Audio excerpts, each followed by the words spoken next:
से बोल रहा हूँ। जी पूछिए मेरा भैया। नाम निशांत डेविड है। जी अंकल जी, मैंने आपके प्रकाशित वाक्य रेवलेशन के सारे लेक्चर देखे हैं, जी सारी टीचिंग देखी है। अंकल जी, मेरा एक सवाल है। जी अंकल जी, पिछले महीने 13 तारीख को मेरे पापा की सडनली डेथ हो गई। जी उसके 7 दिन बाद मेरा बड़ा वाला भाई हॉस्पिटल में एडमिट हो गया। जी उसके बाद 20 तारीख को मेरे जो ताऊ जी थे वो उनकी डेथ हो गई। जी और ये कल मेरे बड़े वाले जो ताऊ जी जिनकी डेथ हुई थी उनके जी बेटे की डेथ हो गई। जी तो अंकल जी, मेरा ये सवाल है, लोग ये कह रहे हैं कि आपके घर में किसी ने कुछ अ, श्राप वगैरह दे दिया है जी किसी को। तो अंकल जी जी, मेरा ये सवाल है कि मैंने जहां तक आपकी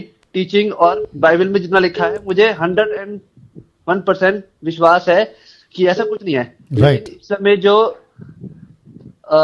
ताई जी हैं, भाभी वगैरह हैं, वो सब अंधविश्वास में मतलब हो चुके हैं, मतलब इस तरह से। ओके आपका प्रश्न पे आ जाओ क्योंकि काफी लोग वेटिंग पे हैं।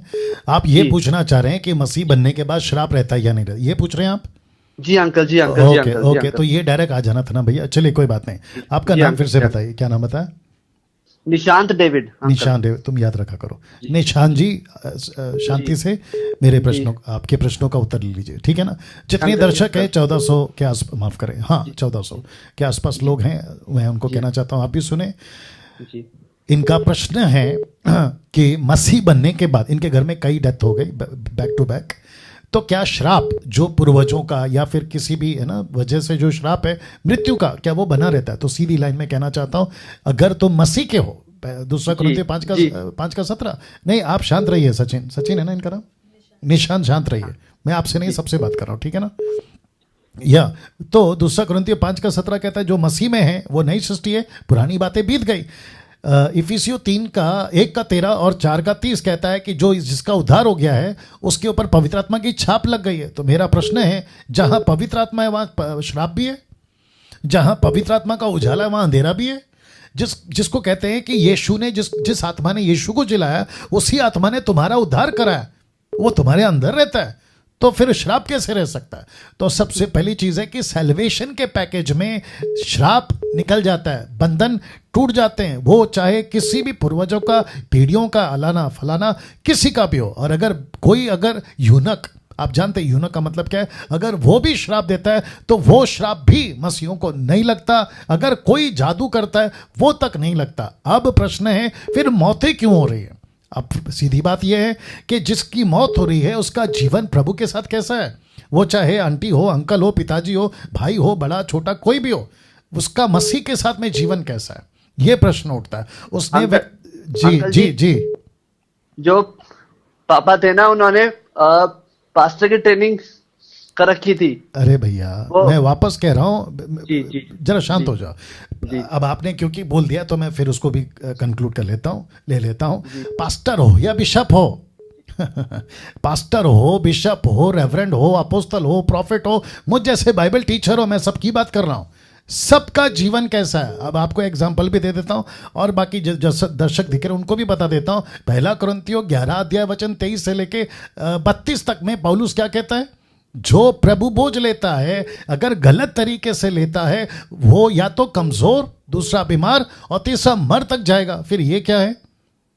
तो प्रभु ने शर्त रखा है ना, यही तो कह रहे हैं ना यूहन्ना का 5:13-14 में, तूने पाप किया था इसलिए श्राप आया, तू लंगड़ा हो गया, नहीं चल पाया। यीशु ने 38 साल पहले व्यक्ति को ठीक किया और उसको कहा कि फिर से पाप नहीं करना, नहीं तो इससे भारी विपत्ति आएगी।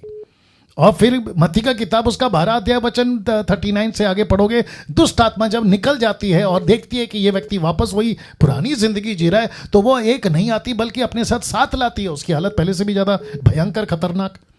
तो फिर कहूंगा श्राप किसी मसीह के जीवन में नहीं रहता, ये बात तो तय है। लेकिन दूसरा तरफ यह है कि उसका जीवन कैसा है। वो चाहे पास्टर हो, डिग्री लिया हो अमेरिका से या कहीं से भी, एक मसीह का जीवन, सेवक का जीवन प्रभु के वचन के अनुसार चलना चाहिए। इसके ऊपर बहुत प्रचार किया हूँ। याकूब का किताब 1 13-14 लिखा है कि पाप परीक्षा में पड़ता है, परीक्षा फिर उसको अभिलाषा में डालती है, अभिलाषा गर्भवती होती है, पाप को जन्म देती है, और पाप क्या लाता है? मौत। आप समझ गए भैया? जी हाँ हाँ, जी, तो ये चक्कर है। लेकिन अगर आप कहोगे श्राप की वजह से मेरे पिताजी या अंकल आंटी मर रहे हैं, मुझे इसके लिए कुछ अलग से कुछ करना है, कोई बड़े पास्टर को बुलाकर घर पे प्रार्थना करना है, तो ये इसकी कोई जरूरत नहीं है, क्योंकि प्रभु आपके साथ है, प्रभु की उपस्थिति आपके साथ है। आप खुद भी प्रार्थना करो। नाम क्या बताया? निशान, वॉल्यूम बढ़ाओ। निशान जी, जी जी जी, आपको अगर ऐसा डर लगता है ना कि नहीं घर, अंकल, मेरे को डर नहीं है, बिल्कुल भी डर नहीं है। मेरी बात सुन लो, मेरे को मेरी बात सुन लो। मैंने कहा अगर जी अगर आपको लगता है ना ऐसा घर में कुछ है, तो आप खुद ही प्रार्थना कर लो, प्रभु से कहो प्रभु ये क्या है, और बैठो ना प्रभु के पास में। अगर निशान मैं आपके जगह पे होता ना निशांत, तो मैं बैठता, प्रभु को पूछता प्रभु ये क्या है। हालांकि आपका व्यक्तिगत मामला है, मैंने फिर भी आपका प्रश्न लिया, क्योंकि मैं जो पूछने के लिए कहा हूं वो बाइबल से सवाल है, लेकिन उसके बावजूद मैं जवाब इसलिए दे रहा हूं क्योंकि श्राप का प्रश्न उठा, श्राप, कर्स, इसलिए मैं जवाब दे रहा हूं। तो आप बैठो, प्रभु से पूछो प्रभु ये मौतें क्यों हो रही है? श्राप तो नहीं है। जहां यीशु है, लेट मी फिनिश, जहां यीशु है वहां ज्योति है, वहां उजाला है, वहां छुटकारा है। शैतान की बातें क्यों आएंगी? ओके जी अंकल, जी uncle, God bless, God bless, God bless. Okay, next call है।